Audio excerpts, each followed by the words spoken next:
Terima kasih Anda masih bersama kami di Berita Padang. Bagi Anda yang baru saja bergabung, kami hadirkan kembali 3 berita utama pada pagi hari ini.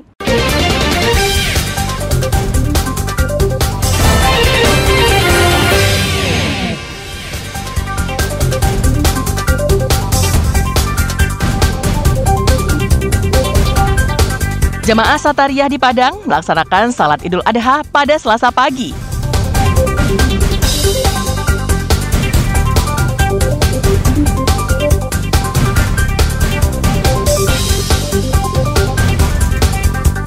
Generasi muda Padang masih menggemari pencak silat.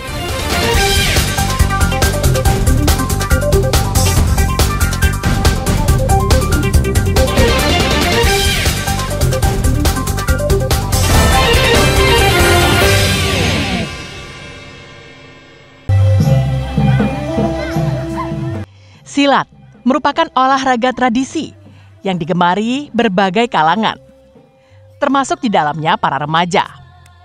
Seperti yang dilakukan anak-anak remaja di Kalumbua, Kuranji, Padang ini. Masih banyak yang menggemari silat dan seni tradisi lainnya. Mereka bergabung dalam perguruan silat silaturahmi. Kemahiran remaja Kalumbua ini mereka pertontonkan kepada khalayak ramai di tempat Pincuran Tujuh, Kalumbua, Sabtu pekan silam. Selain peragaan pencak silat, anak-anak ini juga memperlihatkan kepiawaian mereka, menari tari piring. Sekitar 200 anak-anak dan remaja yang belajar silat di perguruan silaturahmi ini. Mereka tidak saja datang dari Kelurahan Kalumbua dan sekitarnya, namun banyak juga yang datang dari kecamatan lain di Kota Padang.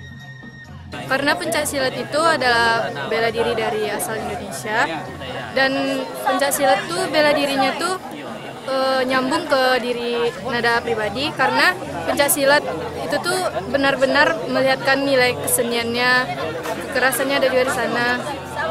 Berapa lama ikut pencak silat? Dari kelas 3. Sekarang kelas 2 SMA. Dari 3 SD.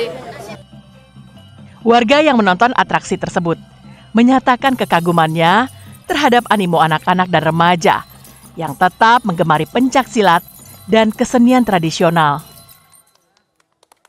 Seni bela diri tradisional sudah mulai ditinggalkan.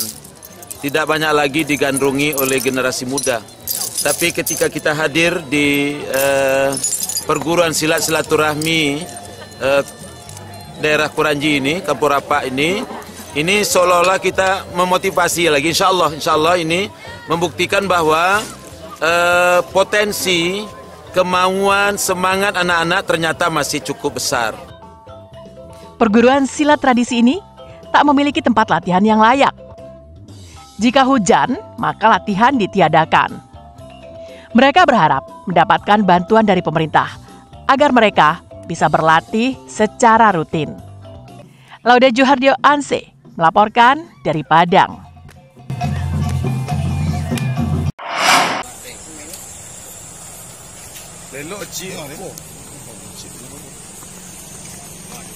Seorang tukang perabot yang bekerja secara serabutan ditangkap polisi pada Senin malam di rumahnya di daerah Kampung Kalawi, pinggiran Kota Padang. Pelaku ditangkap karena mencuri telepon genggam milik seorang marbot masjid. Usai mempelajari rekaman kamera pengintai, anggota Satreskrim Polresta Padang berhasil mendapatkan identitas pelaku yang bernama Hendrizal dan berusia 40 tahun. Hendrizal ditangkap di rumahnya dan dibawa ke Mapolresta Padang untuk menjalani pemeriksaan lebih lanjut. Selain menyita telepon genggam curiannya, polisi juga menahan sepeda motor yang digunakan pelaku. Hasil pemeriksaan terungkap, pelaku nekat mencuri karena desakan kebutuhan ekonomi. Pasalnya, dalam 3 bulan terakhir, dirinya tak punya penghasilan karena tak memperoleh pekerjaan. Sehari-hari, Hendrizal berprofesi sebagai tukang perabot yang bekerja serabutan. Ketika itu korban sedang menghitung jumlah para peserta kurban sambil meletakkan handphonenya di atas sound system masjid. Korban tidak menemukan handphone tersebut. dan membuat laporan ke Polresta Padang. Setelah kita full bucket oleh tim kita dan kelihatan di rekaman CCTV masjid. Hendrizal mengaku baru pertama kali ini mencuri. Pengakuannya ini bisa dijadikan alasan bagi polisi untuk mengurangi hukumannya atau malah bebas sama sekali melalui program restoratif justice dengan catatan korban memaafkan tindakan pelaku.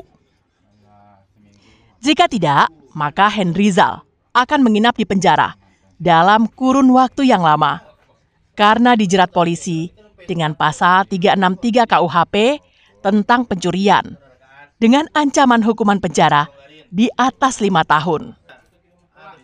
Alfi melaporkan dari Padang.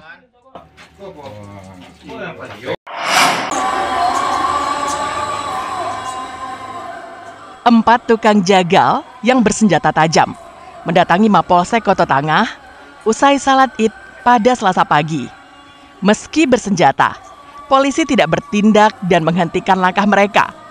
Pasalnya, mereka berempat sengaja diundang polisi untuk menuntaskan proses penyembelihan hewan kurban dan memotong dagingnya. Alhasil, mereka pun menuntaskan pekerjaannya dalam waktu singkat. Bak kata pepatah, serahkan sesuatu pada ahlinya. Diterapkan oleh Kapolsek Kota Tangah. Sadar jika mereka tidak ahli dalam hal penyembelihan hewan kurban, Kapolsek sengaja mengundang 4 pejagal yang sehari-hari bekerja di rumah potong hewan. Dalam waktu singkat, 5 sapi yang menjadi hewan kurban di Mapolsek itu tuntas mereka sembelih. Tak hanya itu, mereka juga cekatan menguliti sapi dan memotongnya menjadi bagian-bagian yang besar. Pekerjaan selanjutnya dibantu polisi dan bayangkari, memotongnya menjadi bagian-bagian kecil, menimbangnya, dan memasukkan ke kantong plastik untuk dibagikan kepada warga sekitar Mapolsek. HUT Bayangkara yang ke-78, yang mana daging ini akan kami bagikan kepada masyarakat kami yang berada di sekitar Polsek Kota Tangah ini. Dengan jumlah lebih kurang sekitar 400 kupon yang akan kita bagikan secara serentak nanti kepada masyarakat yang sudah kita bagikan kupon dari hari kemarin. Untuk polisi 3 ekor sapi dan 1 ekor kambing, dan sedangkan yang 2 ekor itu adalah gabungan dengan masyarakat yang lain. Pada Idul Adha tahun ini, Mapolsek Kota Tangah menyembelih 5 sapi. Jumlah ini meningkat dibanding tahun lalu, yang hanya berjumlah 3 sapi. Robiham melaporkan dari Padang.